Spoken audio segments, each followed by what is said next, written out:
Chapter 3. Leaves rustled as a figure leapt from one tree to the next, moving from branch to branch at a speed that the untrained eye couldn't follow. The blur darted up to the treetops, coming to a halt at the highest possible spot to survey the landscape. Leaning against the trunk of the tree, Naruto placed his free hand above his eyes, shielding them from the sun's rays, and let his gaze roam the countryside in search of his soon-to-be charges. It didn't take him more than a moment to spot a dirt road off in the distance, though most of it was hidden behind a small cliff. "Looks like this is the place," the blonde said with a grin, excited to be going on a mission for the first time since he left the village over a month ago. Once more bursting into motion, the young Jinchuriki quickly made his way to the path, coming to a stop on the limb of a tree hung over the road. His blue orbs searched the road, peering in the direction of the country that had hired him, and in short order he spied a group of people trudging down the otherwise deserted road, pushing along two carts. Naruto's eager smile widened at the sight, thinking of all the stories he'd have to brag about once he returned to Konoha. He could hardly imagine the looks on the faces of the other members of the Konoha 11 when they learned of his exploits. That being said, this mission sounded pretty boring. According to the message, all he'd have to do is guard this group of merchants as they made their way out of the land of vegetables and to the land of honey. A simple, if dull job, though the blonde did find it slightly odd that he was meeting them. Rather than wait for their escort, they'd set up a rendezvous point, telling him where and when they should be passing at a certain point and requesting he find them there. He dismissed this thought though, thinking they were just in a hurry. His almost boundless energy and enthusiasm held strong, despite the easy task.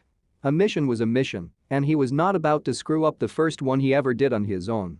He knew enough to know that his grandmother figure, Sanada, was putting a lot of faith in him by letting him go on missions alone, and he wasn't about to let her or the pervy sage down, even without said man stressing the point before he went off to Kami knows where.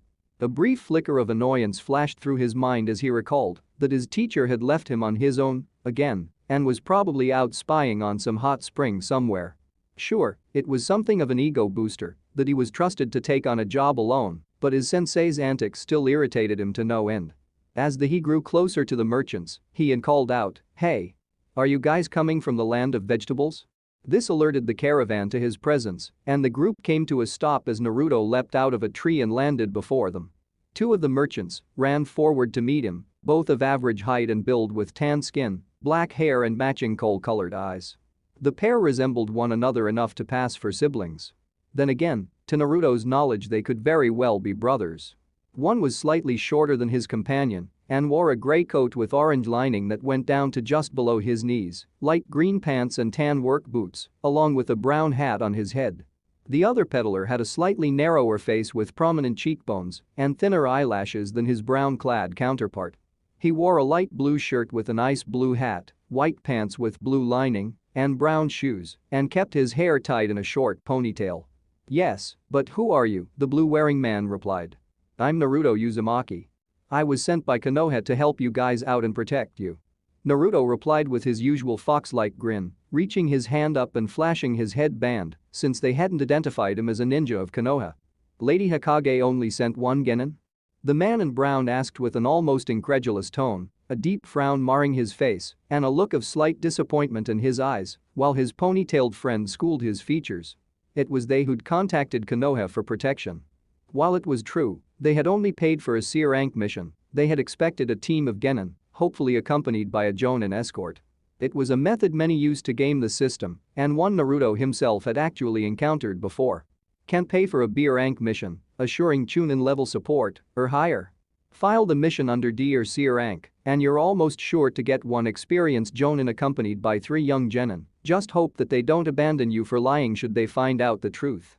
Never mind that the students probably weren't ready to handle whatever it was you were facing and were likely to wind up seriously injured or worse. Sometimes, sacrifices were a necessary part of life. However, what they had apparently gotten instead of the expected team was a single genin. Not exactly the most comforting of guardians. "Don't worry, I'm a pretty big name back in Konoha. I can handle anything we come across," Naruto boasted as he pointed to himself with his thumb, confidence practically oozing from his form, though it did little to reassure the two standing before him, and it showed on their faces. He then rubbed his hands together, anxious to get started. "We've got quite a ways to go, don't we? So let's get moving." While the fact that they were only being guarded by a single genin was hardly reassuring, many of the group smiled at his enthusiasm. True. The man wearing blue replied. Let me introduce myself, I'm Kikisuke, this, he gestured to his brown-clad companion, is Uranashi, and both of them turned to face a shorter man who bore a stern, guarded expression. This is Shun. We'd appreciate your help pushing these carts. Naruto briefly observed Shun, finding something odd about young man. He seemed to be quite thin, almost effeminate, though it was a bit difficult to tell with the loose cloths he was wearing, and had fair skin and brown hair that fell in two thin bands that framed his face, which seemed constantly set in a severe expression with a frown, and his mouth pressed in a thin line, and amethyst eyes that seemed to radiate cold indifference. He wore an aquamarine shirt under a brown vest with gray pants, a brown sash around his waist and a tan-colored hat. Ignoring the cold-looking boy and eager to show off, Naruto replied. No problem. That's why you guys have nothing to worry about. He made a familiar, cross-shaped hand sign. I'm a one-man army. In a large poof of smoke, 10 duplicates of the blonde appeared, causing many of the merchants to blink in surprise, most having had little experience with ninja. Kikisuke and Uranashi's eyes widened slightly at the sight. Wow. The only child in the group, a little girl with brown hair tied with a red ribbon that went just below her neck, breathed in wonderment before focusing on the real Naruto with a wide smile. Amazing, can all ninja do things like this? Nope. Most can't make them like I can. Naruto replied, closing his eyes and chest puffed out in pride at the girl's admiration. Shun gave a slight huff as he turned away, mild contempt in his eyes as he stated, well, at least you aren't completely useless. Naruto and his clones' heads immediately jerked to his direction, glaring lightly as he raised a fist and shot back, what was that? Who are you calling useless? Kikisuke stepped between them and held his hands up in a placating gesture while giving the teen an apologetic smile. I apologize. Shun's had a pretty rough life and he's always tense because of it. Please don't take anything he says personally. Naruto's glare lingered on the effeminate boy for a few moments as an almost inaudible growl escaped his throat. What was this guy's problem? Sure, if he was being honest with himself, having one genin as an escort was probably a bit underwhelming, but that was no reason to be a jerk about it. He shrugged, placing his hands behind his head and putting his rude charge out of his mind. Well, let's get this show on the road, we're burning daylight. In short order, the clones were scattered amongst the group, aiding the peddlers in pushing their carts, while Naruto walked at the side of the group and Shun, who apparently had a weak constitution, trailed behind it. With the aid of the clones, the peddlers had a much easier time, and the convoy moved onwards at a leisurely pace. Unseen to Naruto and all of the merchants, a translucent shape, completely unnoticeable when still, shifted, making the camouflaged figure perceptible for a brief moment. Jiraiya of the Sannin, using his own original technique, the transparency escape technique, watched as his student performed his first solo mission, a slight smirk spread across his face. He'd told his hyperactive student that he had business elsewhere and he would therefore have to take care of this himself. He stressed that, even if it was only a C rank, a solo mission was a big responsibility and sent the boy on his way. In reality, he'd planned to watch and see how the boy would perform without supervision. This seemed like the perfect chance, not only to observe how he handled himself, but also if his lessons had made any impact. Soon enough he took off after his young student. He could tell there was something up, that guy Shun wasn't what he said he was, and there were definitely some things here that sent off alarm bells. If they were really worried about the usual threats such a caravan would face, such as bandits for example, they should have waited back at their starting point. They wouldn't have told him to meet them on the road, and especially, not when they were already so far in their journey that they just passed the border. This likely meant they were either in a hurry to get somewhere, and there were few reasons for a group of peddlers to want to get somewhere that quickly, or they were trying to get away from something. That and the odd trio that was Shun, Kikisuke, and Uranashi roused his suspicions, but ultimately he wasn't worried. After all, what was the worst that could happen on this kind of mission? Though he was curious about the three peddlers, what were the odds that they were on the run from something that dangerous? There was almost no chance that he would run into any actual peril escorting a simple group of peddlers. At that very moment, Murphy's Law was working to prove the Toad Sannin wrong. Built amidst trees and a beautiful sea of yellow flowers, whose stalks swayed like ripples in a pond as a calm, warm breeze blew across the land, was the capital of the land of vegetables. The buildings of the city were scattered around a massive hill, also completely covered in flowers, constructed in such a manner that they didn't take away from the natural aesthetics of the area. Standing proudly on the hill's plateau, looking down on village, was the daimyo's castle. All in all, a truly idyllic place to live. However, the natural beauty of the area was tarnished by the black smoke billowing from the castle. If you looked closely, one could just barely make out flickers of flame at the base of the smog, making it clear that something was afoot. The smoke was meant to be a signal, one that was being read loud and clear by the orchestrators of the events poised to unfold. Standing on the branch of the branches of a tree at the very edge of the field of flowers stood three men, obviously ninja, one down on one knee, one sitting with his legs crossed, and one leaning against the trunk. All three had matching amber eyes, the unusual color revealing that they were siblings and were similarly dressed and had the same hairstyle, grown long, trailing halfway down their backs, though each had their own personal touch to their attire. The trio wore a dark blue, sleeveless vest together with matching fingerless gloves that went past their elbows, lightly colored pants of various shades and facial markings. The kneeling sibling had purple hair and blue-colored tear-shaped tattoos under his eyes along with a triangle-shaped mark on his chin, the point touching the center of his lip. He had a cloth wrapped around his waist by a sash that covered the sides and back of his legs and trailed down almost to his feet in beige pants. The sitting ninja was a large man, possessing considerable bulk, both in fat and muscle. He had dark gray hair and a pair of crescent-shaped red marks, partially hidden behind his hair, under each eye. He had a large nose and the only unique aspect of his clothing was the yellow sash around his waist and light gray pants. The final brother stood slightly taller than his siblings. He had brown hair and had three purple marks shaped like long, thin triangles on his cheeks and forehead, all pointing to the center of his face. He wore a purple, high-collar vest with red lining over his uniform and white pants. On the surrounding trees were their subordinates, all wearing the same uniforms of them, along with cloth masks, in some cases full face masks, in others rags covering their mouths, and still others wearing traditional masks similar to Kakashi's. All the pieces are in place and ready to go. The purple-clad sibling, the eldest of the three, stated as the trio surveyed the land, each wearing a cool grin, even as they prepared to unleash chaos upon the peaceful nation. "So, this is the land of vegetables you told us about, brother?" The heavy-set man stated, crossing his arms as his eyes scanned the land. "Well, it doesn't look like much, but I suppose it's a stepping stone to greater things," the purple-haired rogue said. "Half the village officials have been bought and paid for.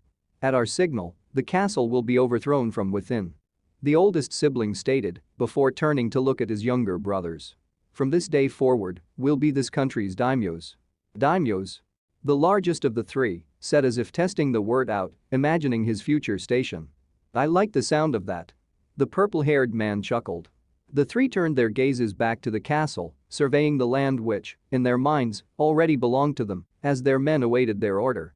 In just a few moments, they'd turn this entire country on its head. They took a few moments of silence as they thought about all that await them. Naruto looked up to the sky, a smile plastered on his face as the midday sun shined down at the path, the convoy trudging on at a steady pace. With the aid of the clones, they were making far better time than the merchants had expected, and so far, there had been no trouble. Reaching into his pouch, he pulled out his canteen and brought to his mouth. Taking a quick swig of water, he savored the feeling of the cool liquid going down his throat. Kikisuke stood beside him, allowing Urinashi and the three clones aiding him to push their cart while he took a break to get a drink of his own. "It's water, I suppose. But it's not as sweet as that of the land of vegetables," he thought to himself as he looked at his canteen with a look of slight disappointment and nostalgia as he recalled that land before shaking it off. It'd be a long time before he returned to that country. "So, I bet you guys have been to all kinds of places over the years, huh?" Naruto asked as he turned to look at the blue-clad merchant, who looked down at their young guardian. "You must have seen some interesting stuff. What countries rate the best in your book?" "Oh, well, to be honest, the land of vegetables is my favorite. Few other countries value peace as much as the people those living in that country, and nowhere do they live in such harmony with nature, nor a place where the water is as sweet."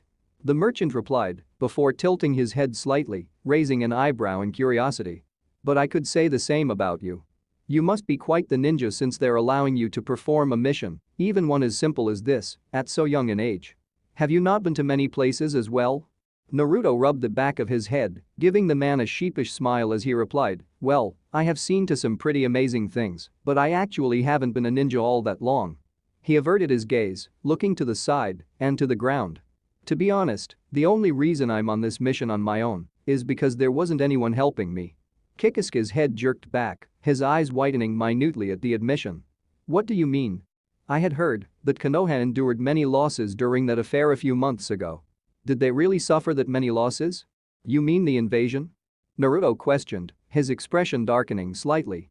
"No, there's no one to help me because I haven't been back to the village in over a month." Seeing the curious look from Kikisuke, Naruto elaborated, "Right now, I'm on this training trip with my sensei, so it's just the two of us. A few weeks ago he asked Grandma Tsunade to send a few missions our way, said I needed experience in the field."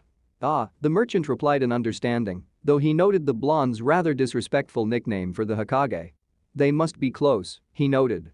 "But if that's the case, shouldn't your sensei be with you?" "Probably." Naruto replied, becoming slightly irritable at the reminder of his sensei being off who knows where doing who knows what. His brow furrowed. "But he's not. Said it'd be good for me to take a few jobs on my own." I think the old perv just wanted an excuse to go goof off again. The peddler seemed a little let down to hear that. Certainly, finding out his guard sensei was so apparently unreliable wasn't exactly a confidence booster. "I'm sorry to hear that." The young Jinchuriki shrugged, his grin returning as his eyes squinted to resemble a fox's. "Hey, it's not a problem. He's actually a pretty good sensei when he's actually doing his job." "May I ask who your teacher is?" the merchant asked with mild curiosity. Turning his head to look at him, Naruto replied, "None other than Jiraiya of the Sannin." Seeing Kikisuke take on a look of shock, he questioned, "Heard of him?" Schooling his features, Kikisuke nodded, "Indeed I have, though only in passing." He replied with a smile, the knowledge that their guard was a student of one of the Sannin returning some small measure of assurance to him. "You're very fortunate to have such a renowned shinobi as a teacher. Tell me about it." "We're going to spend the next 3 years focused on my training, and I've already done some incredible things since I became a ninja." "You're looking at the next Hokage. You want to be Hokage?" the peddler asked. "That's quite a lofty goal. I hope you don't mind me asking, why do you want the title?" Naruto scratched his cheek in slight embarrassment at the question, recalling what his answer would have been less than a year ago. Now that he knew what he did and been through what he had, even he had to admit that wanting to be Hokage for the acknowledgement alone was childish. Oh, he still wanted to be Hokage, so everyone would recognize him as the best of the best, but now there were other reasons. "Well, before, I just wanted everyone know I was the best of the best, but now I want to protect my village and everyone in it," Naruto said, thinking back to what he'd felt when he fought against Gaara.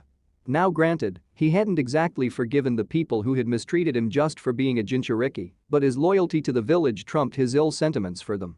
"And that's not all. I want to do something about the way things are now." "What do you mean?" "Don't you think it's wrong how there are so many wars, or how often kids even younger than me wind up dying because of all the fighting that never seems to end? I want to change things to bring an end to all of that. I mean, I don't know how yet, but," he turned to him and gave him a wide grin. "If no one tries, how can you expect anything to ever change?" Kikisuke smiled. "That's a very admirable goal.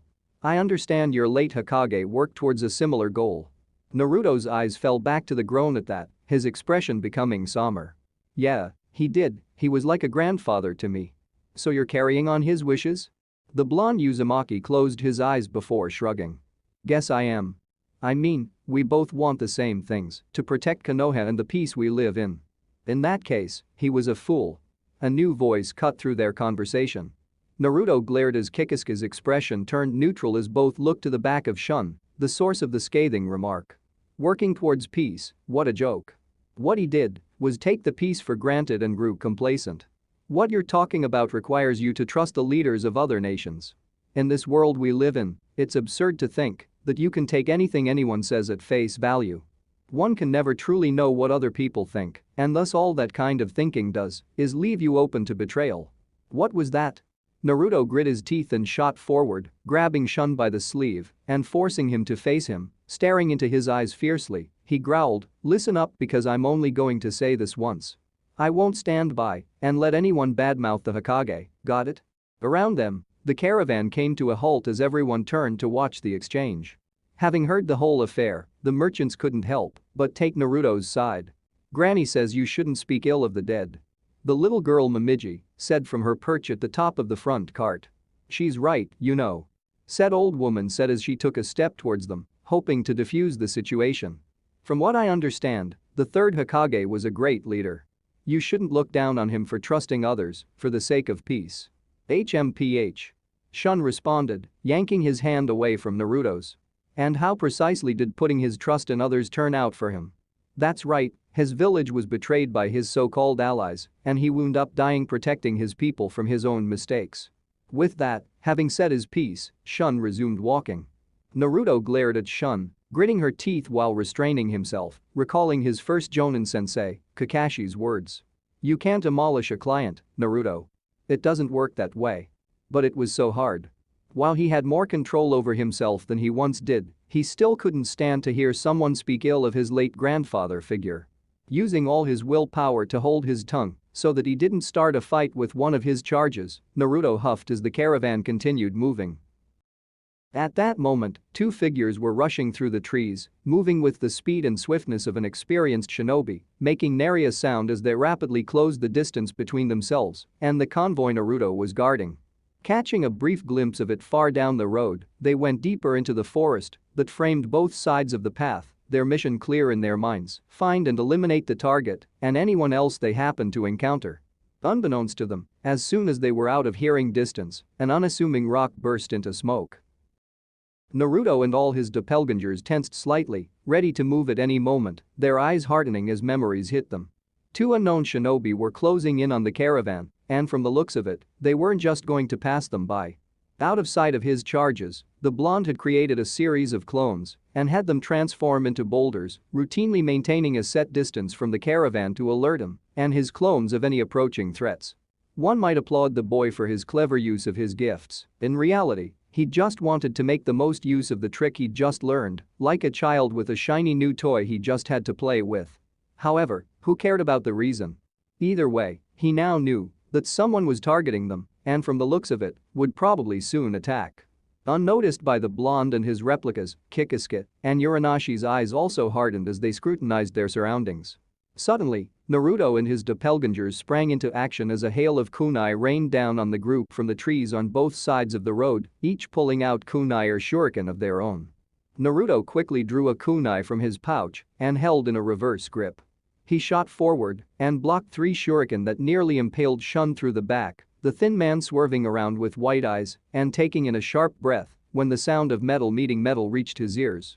All around the convoy, Naruto's clones either mirrored their creator's actions or threw weapons of their own, deflecting some of the attacks or retaliating, causing two blue-clad, masked ninja to jump out of the trees, each drawing a guard-less Kadachi.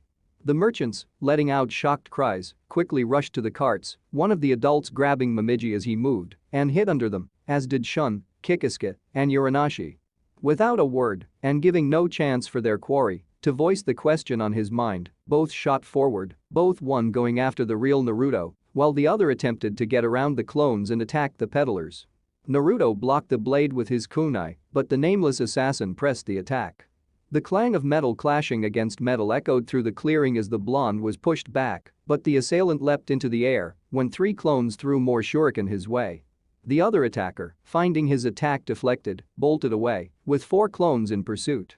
He kicked off the ground, bounded off a tree and into the air, turning and throwing another round of shuriken at the duplicates on the ground.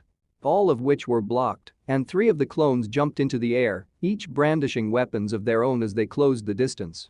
He blocked a slash from the first clone and slammed his knee into its chest, destroying it. With a twist of his body, he lashed out with a spinning kick and powerful slash, dispersing the two remaining clones. As he landed on the ground, he saw the fourth clone was now brandishing an unfolded Fuma shuriken. "Try this on for size," the blonde doppelganger yelled as he threw the weapon. It could actually be heard cutting through the air as it spun so quickly that it appeared to the naked eye as a solid, transparent disc. The assailant let out a grunt, one could almost hear the smirk through his voice as he quickly jumped slightly and stabbed his blade down just as the weapon closed in on him, impaling the weapon through its hollow center and landing on the blade in a crouch with the soles of his feet pressed against either side of its handle. His eyes widened as a second one emerged from the shadow of the first, angled upward and closing in on him rapidly, poised to slice him in half. Seeing that death was imminent if he didn't move and unwilling to relinquish his blade, the assailant jerked his entire body. He took to the air once more, tearing his sword out of the ground. However, just as the weapon reached where he'd been just a moment ago, both weapons erupted into smoke. "What?" He voiced his shock, the first word the assailants had spoken since they appeared. Out of the cloud, two clones leapt into the air after him. At the moment, his back was facing them with his head turned around to look at his opponents. He had no time to complete his motion before his attackers were upon him, two of the remaining clones right on their heels. The first two clones were soon upon him, the first pushing as much chakra into it as it could as the other held a kunai. He couldn't turn around quickly enough to ward off their attacks and could only brace himself for the inevitable. The kunai-wielding clone reached him first and drove his weapon into his shoulder. He winced as he felt the weapon dig into him and felt his uniform grow warm from the blood. He remained helpless as the other clone reached him and could only watch out of the corner of his eye as it punched him in the jaw, disorienting him and leaving him at their mercy as the second set of doppelgangers joined in and forcing him to turn and face them. The clones threw punches and kicks into his stomach, chest and face, pummeling him senseless before gravity took hold and pulled them back to the ground. One clone flipped and delivered an axe kick to the back of his head, sending him crashing to the ground with enough force to send out a cloud of debris. The other attacker's eyes widened in shock when he saw his partner go down, unable to believe a simple child was pushing them back. His eyes narrowed as he saw Naruto make another hand sign. A poof of smoke erupted around the blonde, and the nameless ninja brought up his sword, preparing to counter the inevitable rush of clones. His eyes widened, however, when three kunai flew out of the cloud. He leapt back to dodge, watching as they impaled the ground. His expression morphed into one of horror as he saw each kunai had an explosive node attached, each of which immediately caught fire. He could do nothing as the weapons detonated, sending him flying back, hitting the dirt road and making a shallow trench as the force of the explosion pushed him along the ground. He winced as he felt the small stones on the ground dig into his skin, leaving ragged cuts along his back and the back of his arms. He could feel that being driven through the earth by the explosion had dislocated his shoulder. Two Narutos leapt through the cloud the explosion created, letting out a battle cry as they reared their fists back, putting as much strength as they could into their fists. The assailant leapt back and moved so quickly he became a blur to the naked eye, maneuvering around the battlefield and to his fallen comrade as he rose two up into a kneeling position. "Okay, you jackasses."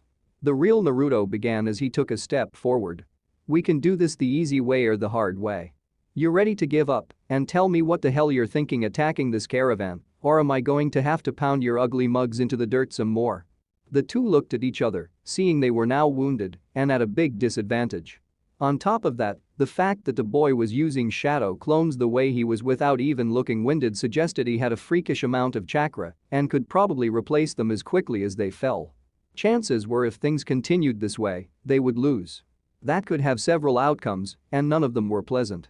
Either they'd be jailed, killed after being interrogated, by a kid no less, or perhaps worse, rescued.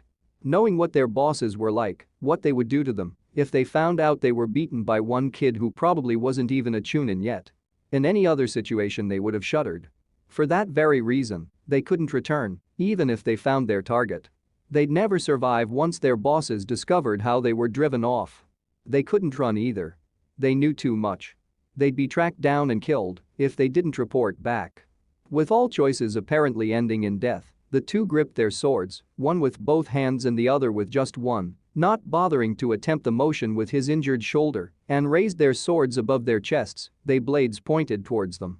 Naruto and his clones all wore expressions of shock as they realized what was about to happen, but all the blonde could do was shout "wait" before they brought their blades down, plunging the blades through their stomachs, both grunting in pain as they sliced cleanly through their flesh. Blood spilled out from the wounds as they used the last of their strength to wrench the blades free, coughing up more of the crimson liquid as one fell forward and the other to the side, and the life-sustaining fluid pooled around them. Naruto's expression became a mask of shock as a few of his clones ran over to the dying shinobi as he wondered why they hadn't tried to run away. Couldn't they have gone back to their comrades for reinforcements? He didn't dwell on it for more than a few seconds, instead taking a breath and schooling his features before turning back to the merchants. Is it safe to come out? Momiji asked, sticking her head out from under the cart with a slightly fearful expression, though one of the adults, with a chastising expression, quickly pulled her back. Naruto nodded. Yeah, I think so. Breathing sighs of relief, the peddlers climbed out of their hiding place. They grouped together, looking at the fallen assailants. Wow, that was amazing. Momiji, who had never before seen a battle between ninja, said as she ran towards the real blonde, who smiled sheepishly and rubbed the back of his head at the praise. Why would two ninja attack us? What could we have that they'd want? The elderly woman in the group asked. Beats me. Naruto replied with a shrug and a frown. I mean, Jiraiya-sensei, he corrected himself, remembering that said perverted ninja had stressed not to refer to him as such in front of a client as it would not breed confidence. Told me once that sometimes missing nin turn into bandits. Maybe these guys are just that. But why would they kill themselves because they lost? One of the men asked, looking worriedly at the two dead attackers. I don't know, but I think we need to speed things up. Naruto answered, and it was clear the entire caravan agreed. Kikisuke, Shun and Uranashi all shared secretive looks before Shun stepped forward. Naruto, was it? Shun began. Seeing the blonde respond, he continued. There should be a fork in the road up ahead. It might serve us to take the longer route. If we're being pursued, they might not be expecting it. Sounds good. Naruto nodded before grinning as the proverbial light bulb went off. Know what, that gives me an idea. As the sun set over the land of vegetables, the three criminal siblings gathered together in the meeting room of the daimyo, their meeting room. The brown-haired lead sibling sat on the place of the daimyo, a pillow near the back of the room, leaning to the side on his right arm on two boxes, and his left arm propped up on his leg, while his brothers stood on either of his sides, facing him. Two decorative, but real swords sat on a rack behind him. The stout sibling had his arms crossed while the youngest, the tear-marked man, stood in a relaxed pose. All three wearing satisfied smirks as they reviewed the rather eventful first day of their reign. The coup had gone off without a hitch. The soldiers of the land of vegetables were all either dead or in hiding. The nobles who hadn't sided with them and the daimyo were all rotting in a mass grave behind the castle, where it wouldn't mar their view as they looked out onto the land through the open shoji doors. The yellow field, basking in the orange rays of twilight, was relatively unscathed, though the village at the foot of the hill the castle rested on was still recovering from the battle. Smoke continued to billow up from small pockets of fires which the residents, their new subjects, were struggling to put out and save what they had left after the quick but devastating battle. However, the grin faded from the gray-haired sibling's face as his attention focused on what was on the floor before them, several overturned chests, their contents, a few hundred gold coins, scattered across the floor. Though it was a small fortune, it was still a woefully small amount of money for a daimyo to have. Is this really all the treasure there is? What kind of a daimyo was that guy? The heavy-set sibling complained, looking at the coins with disgust for their former owner. Unfortunately, one too honest to line his own pockets. Though of course, that all changes starting right now. The eldest sibling responded from his sitting position. More importantly, has there been any sign of the little lady? Not yet, but those two we sent out to find her haven't returned. The bulky sibling responded. Chances are, they were taken out by her guards, so we've got a pretty good guess what direction she's headed in. Just getting the girls enough. If any of them get away, they might garner reinforcements from another land and come back. The oldest of the three responded. He closed his eyes, annoyed at this complication, though not truly concerned. If only the sun were a little stronger, I would just melt the entire mountain range with my jutsu. Pulling out a pair of tonfas that had been strapped to his back and spinning them in a gesture of eagerness, the youngest sibling chuckled, leave it to me. The eldest sibling let out a laugh of his own as the sound of footsteps reverberated through the room. Soon enough, a small, fat man came up the staircase in near the end of the room. He was bald on the top of his head with his remaining hair tied in a short ponytail and had a thin mustache. He was wearing an expensive kimono and heiari. The short man kneeled before his new masters. Excuse me, Lord Renga, all the people who have sworn allegiance to you have gathered in the main hall. His smirk fading, replaced with a look of seriousness, the now named Renga responded, good, we're very grateful. Without the help of turncoats such as yourself, we never would have been able to rout the castle's defenses so easily. The traitor chuckled in response. The gray-haired sibling placed his hands on his hips as he turned back to the leader of the trio. "Well, brother, what did you say? Should we head down and greet our new supporters?" "You go on ahead, I'll handle things here." Renga responded as he watched his younger siblings head down the stairs. Once the two were out of sight, the lead trader rubbed his hands together greedily. "Now, as to the reward you promised." "Ah yes, the reward, of course." Renga replied with an appreciative smile. He waved his hand at the gold before him. "Go on ahead, take as much as you like." Barely able to contain his excitement, he quickly replied, "You're so generous, Lord Renga." With that, he dived into the gold on his hands and knees and quickly began to stuff the glittering coins everywhere he could. As the man continued to stuff his pockets and sleeves, Renga slowly rose to his feet, taking one of the swords behind him in his right hand as he watched the rotund little trader take his ill-gotten gains, feeling nothing but contempt as his mouth twisted into a sadistic smirk. "Isn't funny how some people are so gullible and easy to deceive?" "You can say that again, oh wise one." The advisor replied, not even willing to tear his eyes away from the money for even a moment. "Our Lord was such a fool that he trusted us until the very end. Don't stuff too much into your pockets, you might sink the ferry carrying you across the waters of oblivion." The missing nin advised as his grin whitened slightly. With a flick of his thumb, the blade unsheathed an inch, sending a metallic ring through the room. At those words and that sound, the man froze before looking up at his new master. "You're quite right, only a fool would trust the likes of you, a fat greedy weasel who's already betrayed one master." He could hardly believe the stupidity of the man before him. Who would trust someone who betrayed his former leader for a little coin? Not that it mattered. The brothers didn't truly trust anyone. Everyone was just a tool, to be used until they no longer had any value, and then tossed away like 1 Ryo coins. It was only smart. After all, no one could truly know what another person thinks. "You're joking, Lord Renga," he said, his breath hitching in terror. "No, I'm afraid it's no joke." At that moment, screams of panic and agony and futile cries for mercy echoed out from the lower rooms. Turning his head to stare after the sounds, the noble could only shiver as the sounds sent chills down his spine. It can't be. You wanted me to gather the others, just so you could." Renga slowly unsheathed his sword as the man, realizing his imminent demise, tried to crawl away, too terrified to even manage to climb to his feet as the rogue shinobi calmly approached, raising his blade above his head. "You wanted your reward? Well, here it is." With one swift strike, gold coins and blood spilled across the tatami mats on the floor. About half an hour later, the caravan was continuing on its journey, now moving at a greater speed than before. Naruto had replaced the destroyed clones and occasionally sent out a few more to scout the surrounding area, keeping on the lookout in case those ninja had friends as they attempted to reach the next town before they found themselves attacked again. While Naruto stood to the side of the group, Kikisuke and Uranashi pushed the rear cart on their own, under the excuse of not wanting the blonde to waste any more energy in case they needed his protection again, and Shun stood to their side. "There can no longer be any doubt, Uranacho," Kikisuke said, keeping his voice down so that only those two beside him could hear him. "They're definitely coming after us." "Yes."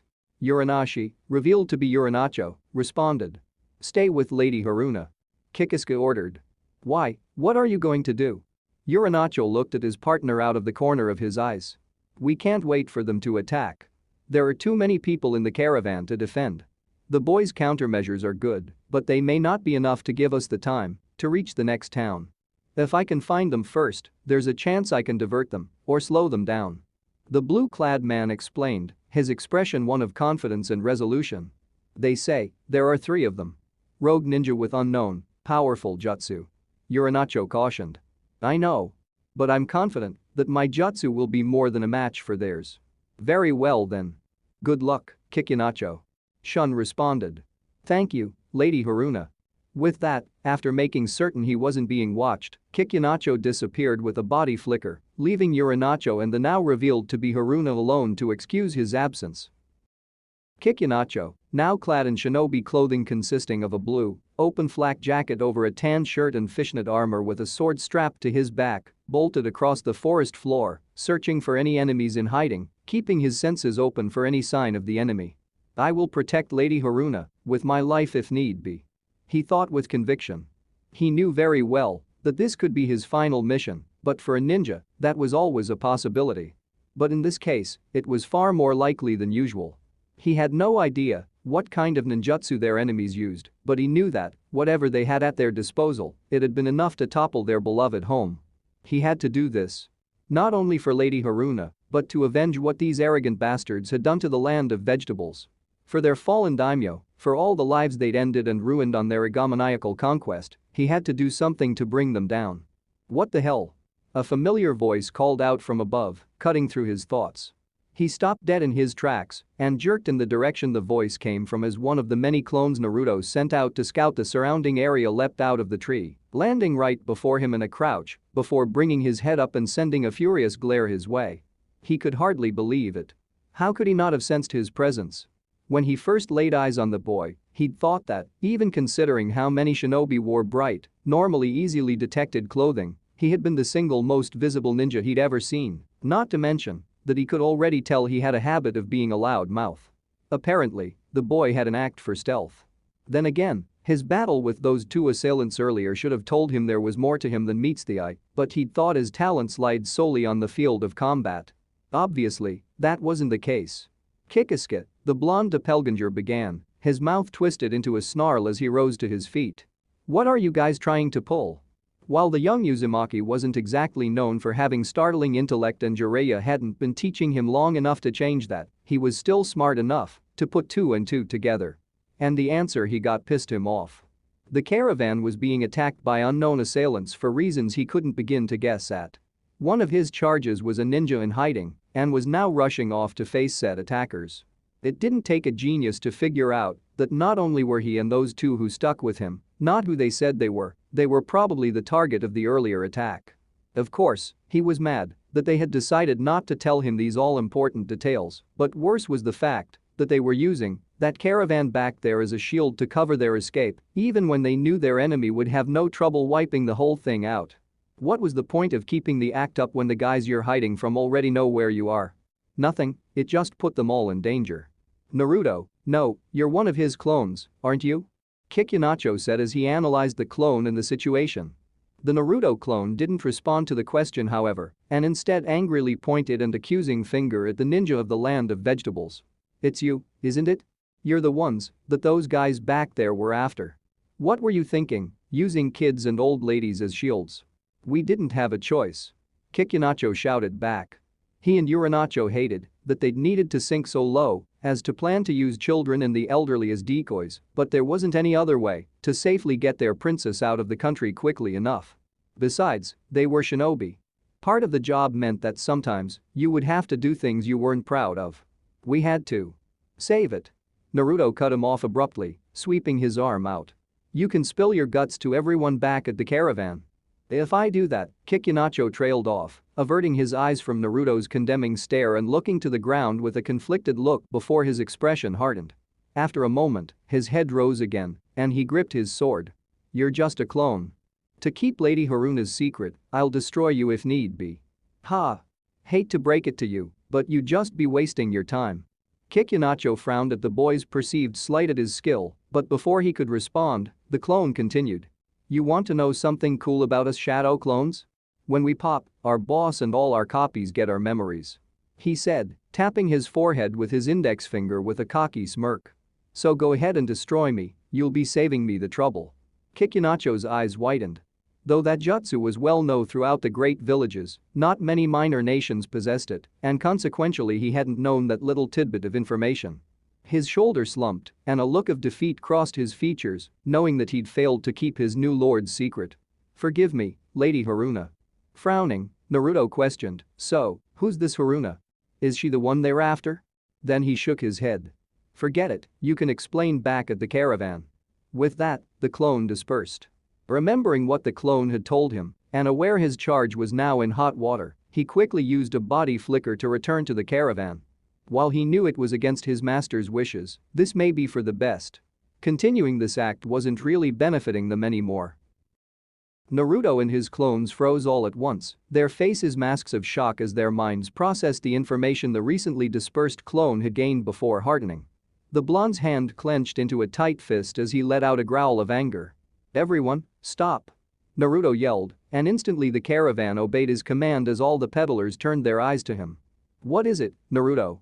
Momiji asked curiously looking down from her perch on top of the front cart. "That's what I want to know." Shun asked angrily, stepping forward and giving the boy a cold stare. "What could possibly be so important that you'd hold us up a time like this?" Naruto matched the fake merchant's glare for a moment before growling. "Oh, like you don't know." He then pointed accusingly at Shun and Uranashi. "You two have been keeping something from the rest of us, haven't you?" "I don't know what you're talking about." Shun replied angrily, taking a step forward. "Now, if this bout of insanity has passed, can we get back to Shun?" Was cut off as Kikunoho reappeared next to Uranashi in a burst of speed, startling most of the convoy. One could clearly read the look of failure on his face. Many of those present took a step back at his sudden appearance before they recognized him as one of their own, and their surprise gave way to confusion. "Kikunacho?" Shun questioned, just as surprised by the shinobi's sudden appearance as the actual peddlers. Naruto turned to the shinobi of the land of vegetables. "Kikunacho? Is that his real name?" "Forgive me," Kikunacho said as he faced Shun, dropping down on one knee and closing his eyes. "One of the boy's clones discovered me before I could locate the enemy. I take full responsibility for uncovering your identity." "Why, you fool?" Shun began angrily, walking over to the kneeling guardian and glaring down at him. "If you just destroyed it, you could have." Kikunacho just shook his head. "Those clones have the ability to transmit everything they learn to the others when they're destroyed. Silencing it wouldn't have done any good." He opened his eyes and met Shun's gaze with an apologetic one of his own. "I'm sorry, Lady Haruna. Our secret was uncovered the moment the clone laid eyes on me." "Lady?" Naruto asked in shock, pointing to Haruna. "You mean he's a she?" "Kikunacho?" Haruna snarled, furious over his disregard for her wishes. "Lady Haruna." Uranashi stepped forward, taking a place in between his partner and their master. "Don't you see? The moment Kikunacho was exposed, all meaning in maintaining this charade was lost. They already know we're the targets. If we try to keep secrets now, it's just going to do more harm than good." Haruna glared at the disguised ninja before letting out scoff and turning her back, looking away from her guardians. "Fine, Uranacho. Do whatever you like." "Wait a moment," the old woman of the group stepped forward, scrutinizing the young woman a few seconds before recognition showed in her eyes. "It is you, Princess Haruna of the land of vegetables." She gave a kind smile, much like the ones she would give her own granddaughter. "You've grown so much since we last saw each other." "Wait, princess?" Naruto questioned with a frown. Oddly enough, he felt a strange sense of déjà vu starting to come over him, but, racking his brain, he just couldn't place where it was coming from. "Yes." Kikunacho answered as he rose to his feet, gesturing towards the disguised princess. "Standing before you is none other than Lady Haruna, the only daughter of the daimyo of the land of vegetables, and I fear now, its rightful ruler." Naruto's frown deepened as he tried to understand what was happening. That feeling of familiarity getting stronger by the moment. "So, come on. Spill it. Tell us what you've gotten us into." With a sigh, Kikunacho began to retell their tale, beginning in a wistful tone as he recalled fond memories of the not-so-distant past. "As I told you before, our land is one that cherishes peace and harmony with the other lands and with nature. Our lord was a kind man who strongly believed that the happiness and well-being of his people were more important than all else." His voice took on a sad tone as he continued, his head dropping as his hand tightened into a trembling fist. "However, that does not mean his reign was a prosperous one. Recently, we learned of a coup being planned. But by the time we became aware of the threat, most of our officials had been bribed to their side." "You mean those guys who attacked us before?" Naruto asked. It was Uranacho who answered with a grunt of affirmation. "However, those were merely the subordinates. That group of rogue ninja is led by 3 shinobi known as the Janin. They're a trio of ruthless, evil ninja from across the sea who use unknown, powerful ninjutsu. They have no regard for human life and will kill anyone if it means furthering their goals." "But what would they want with a place like the land of vegetables?" Naruto questioned. It didn't really make sense to him. If it's such a small, poor nation, what would they want with it? Maybe it was just the opportunity, or they went after what they thought was an easy target. "That's something we just don't know," Kikunacho responded. But in order to protect his only heir, he had his daughter sent away with this group of merchants and ordered Uranacho and I to guard her. "We weren't confident we could protect Haruna with just the 2 of us, so we sent to Konoha for aid under the guise of a protection job. But With the funds available to us, we couldn't afford a B or A rank mission, so we requested a D rank mission, hoping for a squad of genin led by a Jonin leader. Naruto closed his eyes as he thought about everything he'd just learned before taking a deep breath. So, let me get this straight. He began, though it was easy to hear the anger in his tone. He opened his eyes and let his gaze wash over the trio. To escape these Janin guys, you decided to use these peddlers as a cover. You wanted extra help, and since you couldn't afford Jonin, you settled for Genin. Okay, I get it. Not happy about it, but I get it. But whose bright idea was it to keep this to yourselves when they attacked us the first time? What, were you planning to use these guys as decoys? He threw his arm out to gesture at the peddlers behind him, who were looking at the three with disappointment in their eyes. Hell, you could have mentioned this to Grandma Tsunade. She might have worked something out with you. Isn't it obvious? Haruna bit back, annoyance clear in her expression. We couldn't trust you with this information. My escape was top secret. Yeah, because you did such a great job of keeping a lid on things. Naruto replied sarcastically. Haruna glared, but continued as if she hadn't heard him. And you're just a kid. If I told you everything from the start, you probably would have run back to your teacher. Do I look like I'm going to run away? Naruto shot back. The princess of the land of vegetables scoffed. That's because you have no idea what you're getting yourself into. You seem to hold yourself in very high regard. I hazard a guess that you think you could handle our enemies on your own. Seeing that she'd successfully pressed his buttons, she continued without giving him a moment to retaliate. So, what happens now? It is still your job to protect me until we reach the next town. No, it isn't, Lady Haruna. Kikunacho responded, drawing her attention as he turned to face her. The mission we requested was only to guard the peddlers. I'm afraid he's under no obligation to continue aiding us. Haruna was visibly shocked by this revelation, but recovered quickly, her face once more becoming cold and stoic as she looked at Naruto out of the corner of her eye. So then, what are you going to do? Will you just leave us to fend for ourselves? Are you kidding? No chance in hell. Naruto answered, once again surprising the princess as he gave her a look of unwavering determination. Sure, the princess wasn't his favorite person in the world at the moment, but he wasn't the type of guy who'd just leave her to die. Besides, even if he was, she was important to her nation and Urinacho and Kikunacho seemed all right. But we're not going to use these guys as a cover anymore. He turned to the peddlers. If these Janin guys are that dangerous, then it's best for them if we lag behind while they move on ahead. But you'll be throwing away our only cover. Haruna argued. My lady, Urinacho began, causing her to send a harsh look his way. Perhaps this is for the best. The moment they attacked, it was obvious the caravan wouldn't provide much defense. It was an ideal escape as long as it remained a secret from them, but by now they must suspect us. Now that they believe they know where we are, I doubt it would deter or delay them that much. Haruna didn't seem convinced, but relented, knowing that they weren't going to listen to her. Really, why was it so difficult for them to understand? Even if they only benefited slightly, anything was worth it as long as she escaped. She was likely the last survivor of the royal bloodline. Without her, even if the land of vegetables was liberated from those three criminals, those next in line for the throne would tear the country apart fighting for it, and that's if the other lands didn't turn their eyes to the letterless nation. Any sacrifice was worth protecting their land. She'd learned that long ago.